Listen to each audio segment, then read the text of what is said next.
আমাদের লোককে বেদম পিটাইছে এবং বেশ কয়েকজনকে সাউন্ড গুলি করছে। সেই আমার ভাইরা এখন হাসপাতালে আছে।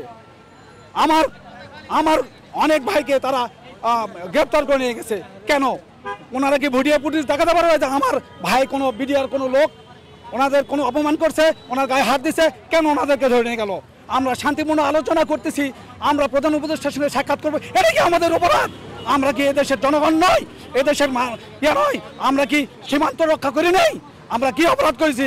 আমার কাছে এরকম প্রমাণ আছে, সারা বিশ্ব আপনারা দেখাবেন আমার কাছে যে প্রমাণ আছে আমি কোনো অপরাধী নয়। আমার কাছে প্রমাণ আছে, তদন্ত কমিশনের কাছে আমরা পাঠাইছি, সে আমার প্রমাণ।